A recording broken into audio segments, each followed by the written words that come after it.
कम तुम रोज क्या करते हो मुझे कोई मतलब नहीं है। यदि तुमने 8 दिन भी अभिषेक, यदि तुम अपने गांव में रहते हो और रोज अभिषेक करके तुम दूसरे कार्य में संलग्न होते तो मान के चलना तुमने जो पर्युषण पर्व में अभिषेक पूजा करने का फल है उससे ज़्यादा फल अष्टानिका पर्व में करने का फल है। अष्टानिका में किया गया अभिषेक, पूजन, पाठ, जाप, एकासन, व्रत 10,000 गुना ज़्यादा फल देते हैं। क्यों? क्योंकि ये अनादि आनिधन पर्व हैं। इन दिनों में आप 1 माला फेरो 10 माला का फल, 1 रुपया गुल्लक मंदिर की गुल्लक में दान करो 10 रुपये का फल।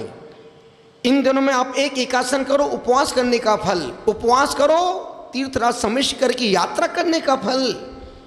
इन दिनों में जो 8 दिन जो करोगे उसमें आप 100 गुना वृद्धि कर लेना। यदि आप 8 दिन रात में भोजन नहीं करते हो आपने 8 उपवास का फल प्राप्त कर लिया। पर उपवास का मतलब शाम को सूर्य अस्त के बाद पानी भी नहीं पीना, तभी नहीं तो तुम रात भर पी रहे हो, उपवास का फल मिल रहा है। फिर ऐसा फल खा पी के फल मिलने वाला नहीं।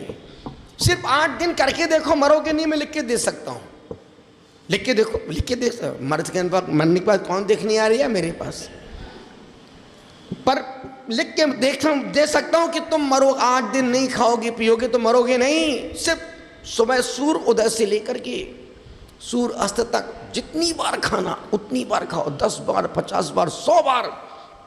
और सूर्य अस्त के बाद 8 दिन करके देखना, हम पानी का घूंट भी नहीं। जब रात में प्यास लगे इन तपस्वियों को देखना, उन साध्वियों को देखना कि यार इतनी गर्मी में कैसे उपवास में रहते होंगे।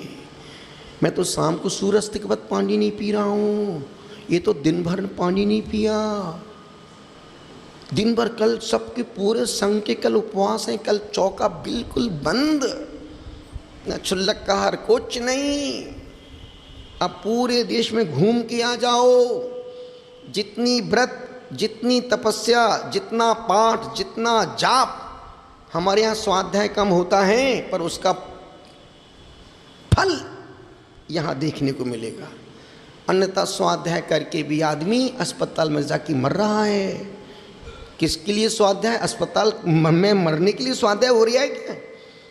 जितना स्वाध्याय हो रहा है दूसरों को समझाने के लिए, वो खुद बुद्धू बन के अस्पताल में जाके मर रहे हैं। उतना ही स्वाध्याय करना जिससे अस्पताल में तुम्हारा मरण ना हो। उतना ही स्वाध्याय करना जिससे जब कभी मृत्यु का समय आए तो धर्मात्मा निकट हो, चर्चा धर्म सुनाए, वो सावधान रखे, गाफिल न हो निपाओ। इसलिए 8 दिन यदि तुम जहाँ, जो व्यक्ति जहाँ जिस नगर में रहता है और मंदिर है तो वहाँ पर अभिषेक करके फिर जो करना सो करो। यदि तुम रोज अभिषेक करते हो तो कम से कम 1 देवसास गुरु की पूजा कर लेना, और पूजा रोज करते हो तो कम से कम 15 मिनट स्वाध्याय कर लेना। पर 8 दिन रात में कुछ भी नहीं खाना। यदि बहुत जरूरी पड़े तो 2 घूंट पी लेना पानी है, नहीं तो तुम दूध समझो, दूध की नहीं बोलो। फिर लगे कि अब मरने, अब मरे तो 2 घूंट उस मरने से बचने की। अन्यथा कोशिश करना कि हम 8 दिन रात्रि भोजन ना करेंगे, ना पानी पिएंगे, और फिर देखना 8 दिन में तुम्हारा स्वास्थ्य 50% ठीक हो जाएगा। ना गैस बनेगी, कुछ नहीं। सारी बीमारियां तुम्हारे पेट से संबंधित हैं और खाने पीने से संबंधित हैं।